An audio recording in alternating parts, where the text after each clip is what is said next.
Hey guys, this is the new Darche Frontier 1200 swag. Thought I'd give you a bit of a look at it. Got some makeshift poles just holding up the outer canvas there above the mesh for the time being. Set it up down the beach for about 5 nights and had some good torrential rain on it. Temperatures down to 3 degrees. Worked really well. Lots of room. Little bit of condensation on the top part where the canvas is exposed, but not a worry. Got one pole, so it's a pretty easy setup.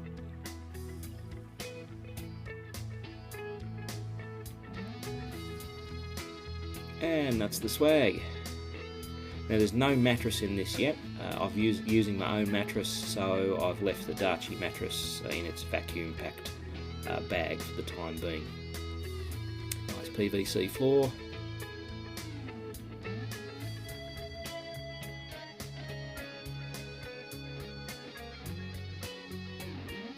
And all you've got to do is stick your poles in the 2 appropriate spots. Hook on about, I don't know, 6 or 7 of those plastic clips.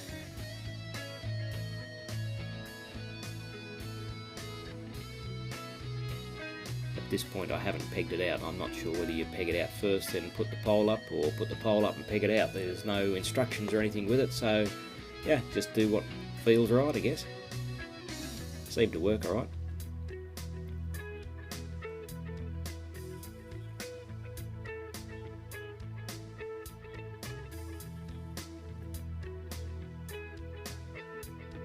Once you're used to it, probably take a couple of minutes to put up.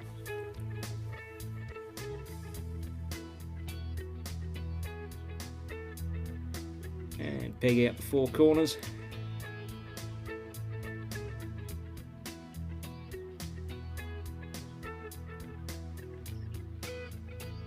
You want to pull it fairly tight and try and get it as square as you can to get any weird creases or slopes out of it.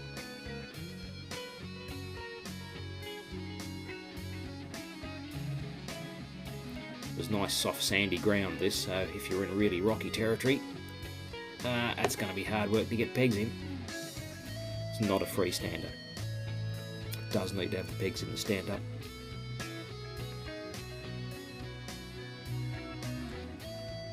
A couple of nice big doorways either side. Peg out the guy ropes that come attached.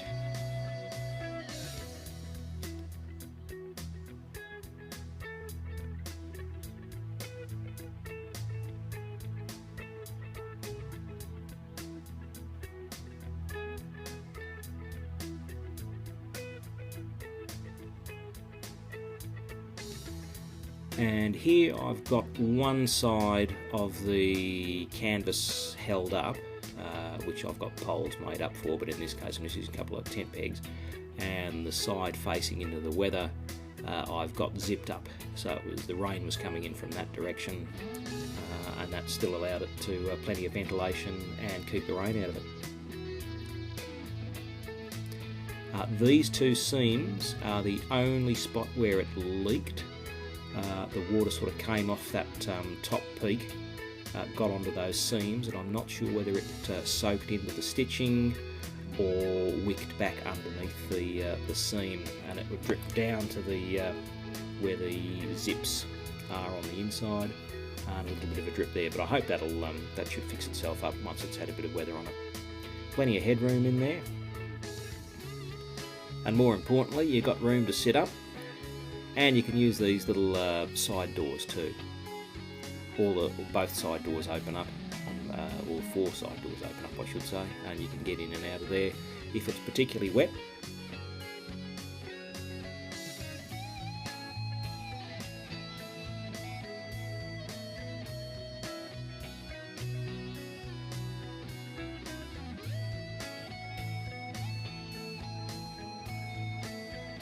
Lots of headroom in there. This one's 1500 wide, so plenty of room to put my stuff down the side. and more ventilation than you can poke a stick at.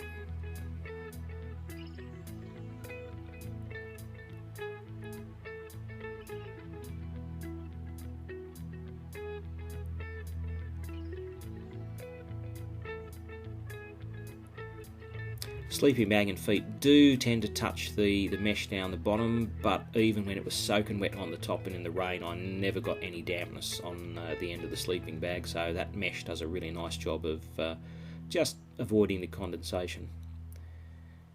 And you can sit there and look at the stars at night, which I did a couple of times until it got a bit too cold, and I just zipped the fly down on top of myself. Well, not the fly. There's a little torch hanger up the top. That's where the water was coming in. It'd go along there, hit that point there, and then drop down.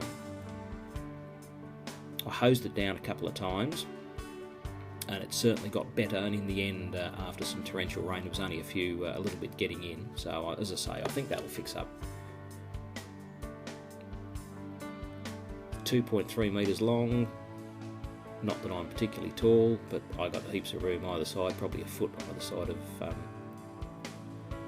of myself. I think that's probably a 6-foot mattress I've got in there.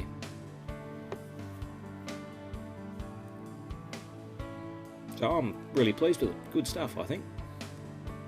Happy camper. I like it.